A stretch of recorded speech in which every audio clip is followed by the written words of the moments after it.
What is up YouTube? This is Yugi Penguin. Today I have a very special video for you all. A couple of weeks ago when I first started this channel, I uploaded my Divine Monarch deck profile.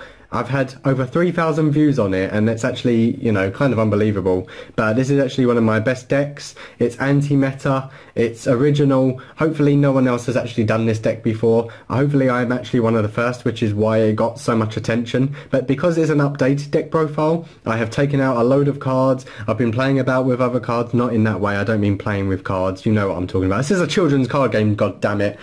In this deck, you'll be seeing the usual god cards mixed with the monarchs, and I really cannot wait for the Lair of Darkness to come out, because there is a bunch of cards in that deck, especially the Obelisk, King of Abyss, whatever he is called. He is going to fit perfectly in this deck, being a dark type monster.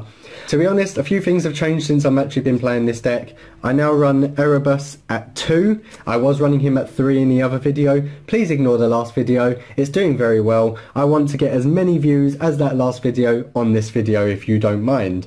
Double Erebus the Underworld Monarch. Great for tribute summons. Once you tribute summon him, you can actually shuffle two monarch spell trap cards from your deck into the graveyard. Most of the time you will put the prime monarch and Pantheism of the monarchs in the graveyard, so you can combo off from there, and you can actually get your field spell and, you know, just basically destroy your opponent. Because if you control a tribute summon monster with your field spell, they can't use their extra deck. That's half the dual one already. I play one Caius the Mega Monarch now, so you can tribute summon this by tributing a tribute summon monster, or you can use the field spell Domain of the True Monarchs to knock his level down by 2. He will be only 1 tribute, and he can actually banish cards, and if they are a dark type, so let's say it's a Dark Magician deck, if it is a dark type, you can actually banish all 3 Dark Magicians from a spellcaster deck. He is one of the best cards in the deck, definitely. I also play the 1 Ether, the Heavenly Monarch, also a fantastic card. You guys will probably know what Ether does right now. She is only at 1, luckily for everyone else. I've actually made the deck 2 Kuraz Light Monarchs, so when this card is normal or special summoned, it will only take 1 tribute. You can destroy up to 2 cards on the field, preferably when you have 2 prime monarchs down, face down. They're your trap cards.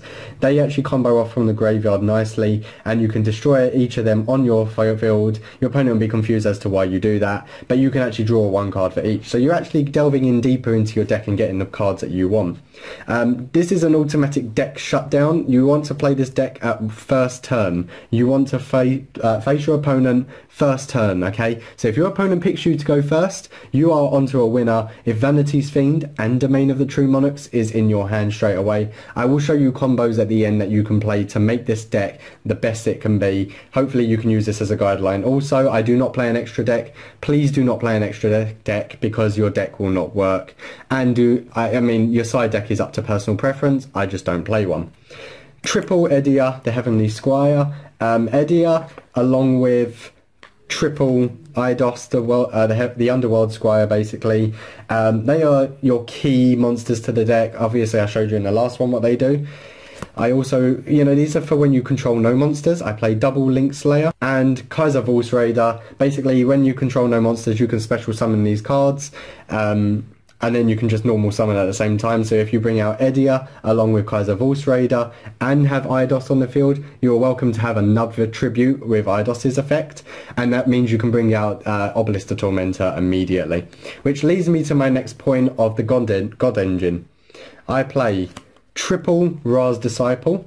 Obviously, when you normal summon Ra's Disciple, preferably you want to have Obelisk in your hand at this moment. I only play Obelisk in this deck for the gods, because he is, in my opinion, he is better than Ring Dragon of Ra, and he is better than Slifer the Sky Dragon.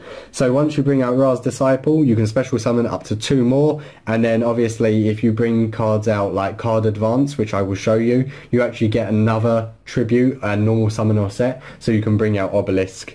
And there is the 2 obelisks that I play. Only play 2. Your deck may brick. This varies on your shuffle. This varies on the luck of the draw. Heart of the cards will guide you, I'm sure. Last but not least, for the monsters, I round off with triple Ghost Ogre and Snow Rabbit. If you have the monies, obviously you're going to fork out for 3 Ash Blossoms, but this is how I play it. This is, I believe, is the correct ratio. For the spell lineup, you want to run triple Domain of the True Monarchs. Basically, while you have no cards in your extra deck and you control a tribute summon monster, your opponent cannot special summon monsters from the extra deck. And when I talked about Vanity's Fiend along with Domain of the True Monarchs, which I'll show you more of, basically that is an automatic deck shutdown most of the time, especially in today's meta, because your opponent most of the time will normal summon and then try to special summon off of other combos, but Domain along with Vanity's Fiend does not allow that, so the extra deck and special summons will be shut off from the deck. I play 1 Pantheism because it is limited to 1. 2 Tenacity of the Monarchs. You can up that to 3, but this deck is at a ratio of 47 cards. Very strange, but it actually works for me. I play the 1 Return of the Monarchs, double March of the Monarchs, so that mixed with Obelisk the Tormentor is literally GG, bro. Goodbye. 1 Monarch Stormforth. It is only limited to 1, unfortunately. Foolish Burial Goods, so you can throw Pantheism or Prime Monarch into the deck, or just have extra Monarch spell trap cards into the graveyard so you can combo off. 1 for 1. Monster Reborn. I'm glad that's back.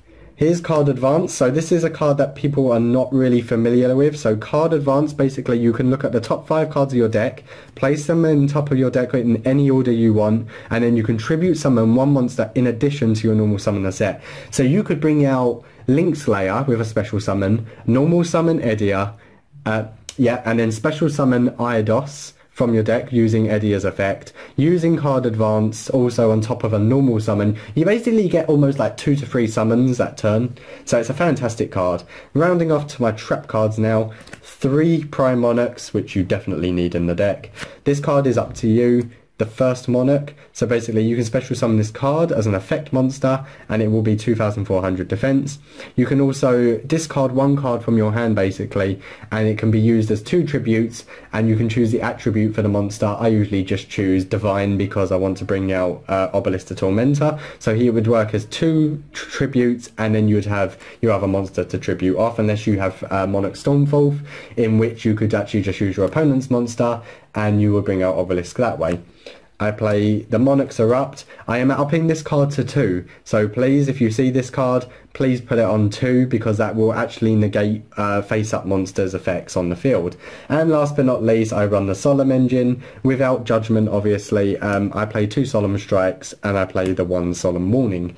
Guys, if you have enjoyed this video, please leave a like, please leave me a comment. Any feedback would be really appreciative. I don't want to hear any slagging off on my video. If you don't like it, don't comment, simple as that. But anyone who actually really likes this deck, thank you so much for watching, and I'm actually going to show you a couple of combos that you can do with this deck, and maybe put a deck replay in at the end for you. So combo 1 that you can actually make with this deck, if I show you in front of me here, let's say this is your starting hand: Vanity's Fiend, Edea, Kaiser Vorse Raider, the Raz Disciple, and an Obelisk the Tormentor. Basically what you want to do with this hand is special summon, because you control no monsters, Kaiser Vorse Raider, normal summon Edea. Hopefully Edea doesn't get, you know, Ash Blossom, let's say. Edea's effect will allow Eidos to come out from your deck as a special summon, and Eidos's effect allows you to have another summon. So basically you would tribute all 3 off, and automatically in your first turn of the game, 1 Egyptian God card. So combo 2 is very similar to that. You would have this as your starting hand, let's say.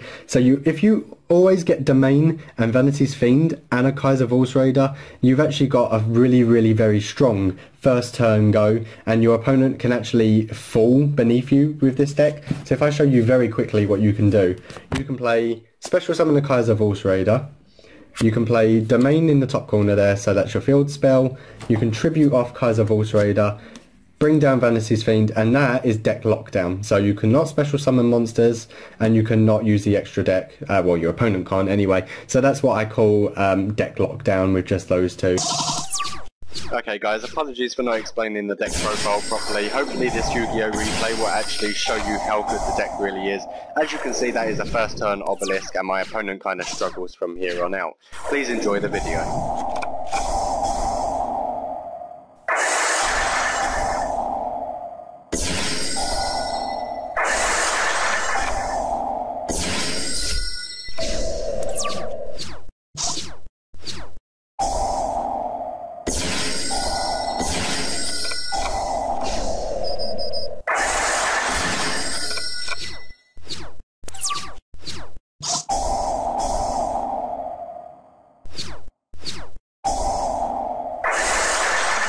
A little spoiler for you, he rage quits. really hard. He cannot handle the power of Obelisk the Tormentor.